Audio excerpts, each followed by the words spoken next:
If you've ever been told you have spinal stenosis, this video is for you. Now, I do have a shorter video briefly discussing this topic, which may provide enough of the information you're hoping to learn. But I also wanted to include a longer version with more figures and diagrams for those of you who may want a little more explanation. So let's get started.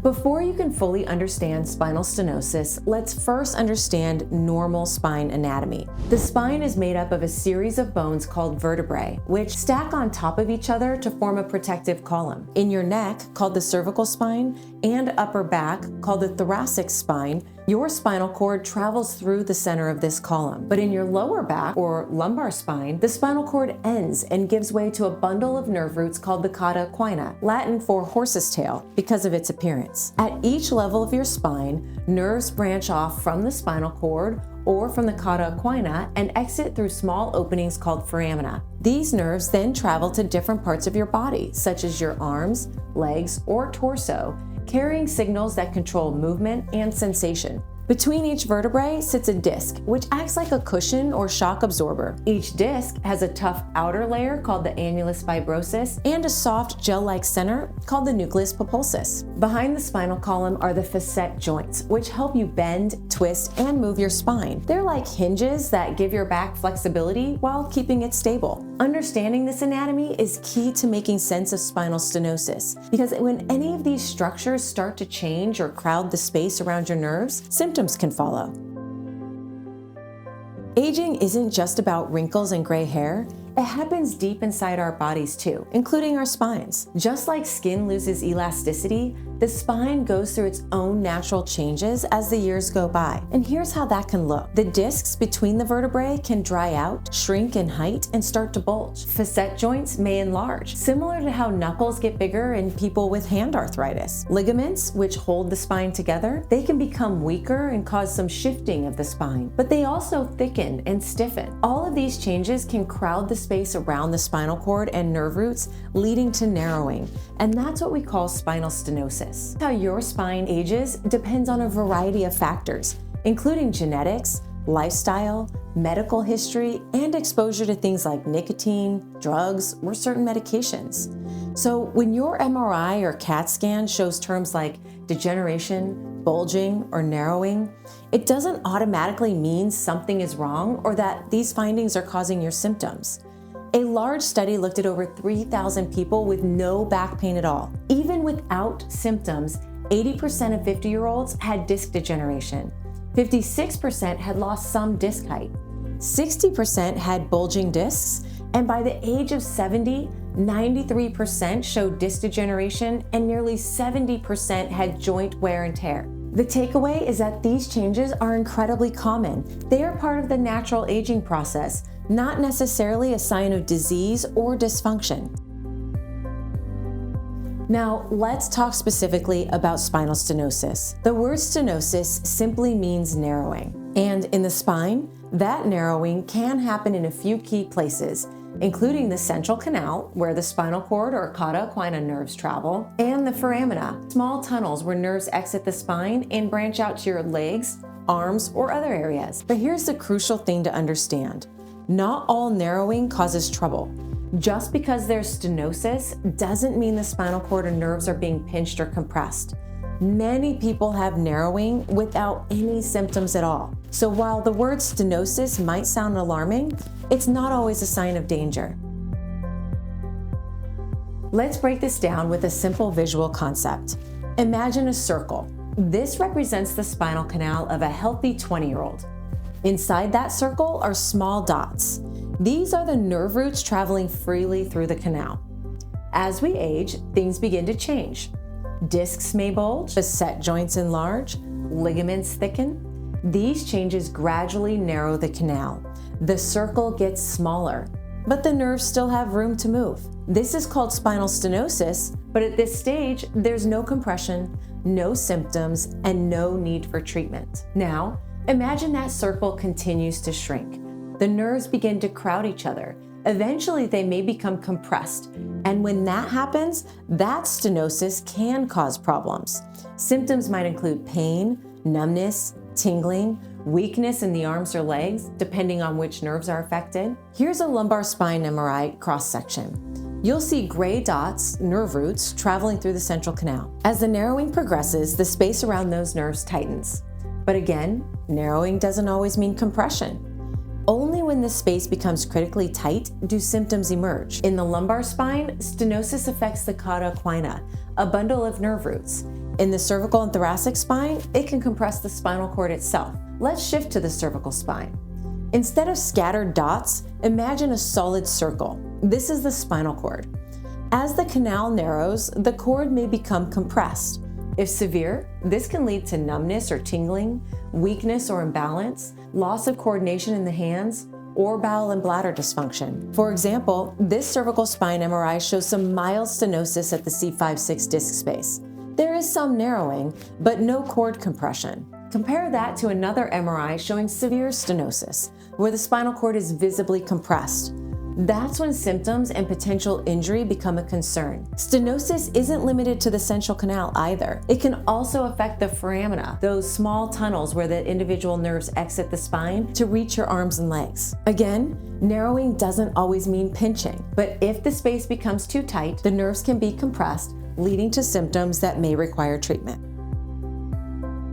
While aging and wear and tear are common culprits of spinal stenosis, other causes include acute disc herniation, cysts from the facet joints called synovial cysts, spondylolisthesis in which one vertebrae slips over another, spine fractures, infections or abscesses, hematomas, and tumors. The right treatment for spinal stenosis depends on several factors: the cause of the narrowing, the location and severity of the stenosis, the patient's age, overall health, and the goals for recovery. In many cases, especially when symptoms are mild, surgery isn't the first step. Non-surgical treatments can be highly effective and may include pain-relieving medications, physical therapy to improve mobility and strength, traction or decompression therapy, epidural steroid injections, acupuncture, or other integrative approaches. These options aim to reduce inflammation, improve function, and relieve pressure on the nerves without altering the spine's anatomy.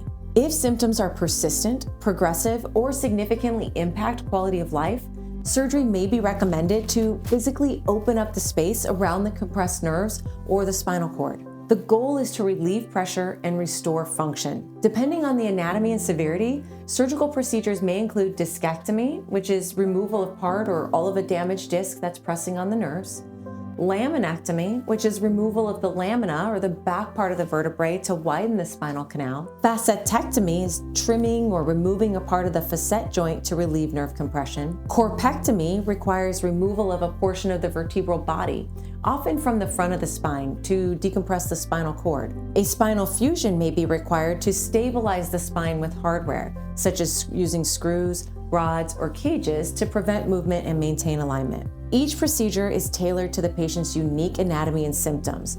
There is no one-size-fits-all approach, just a personalized plan designed to maximize relief and minimize risk. Let's talk about real-world examples of surgical treatment for spinal stenosis. To better understand how different procedures address spinal stenosis, let's walk through a few of these examples. Cervical corpectomy. This gentleman had severe central canal stenosis in his cervical spine, extending behind the vertebrae. A corpectomy was performed to remove part of the vertebral body and decompress the spinal cord from the front of the spine. A cage with a plate and screws were then placed to stabilize this level. Cervical discectomy infusion. This woman underwent an anterior cervical discectomy infusion, or ACDF, to remove the disc and relieve pressure on her spinal cord and and nerve roots exiting through the foramina at the adjacent levels. Cervical laminectomy with posterior fusion. In this case, a woman underwent cervical laminectomies combined with posterior instrumented fusion to relieve pressure on the spinal cord and stabilize the neck. To decompress the spinal cord, a portion of the bone called the lamina, which is on the back arch of the vertebrae, was carefully removed. This created more space around the spinal cord, reducing compression. To ensure long-term stability, screws and rods were then placed along the back of the cervical spine, helping to support proper alignment and prevent further movement at the affected levels.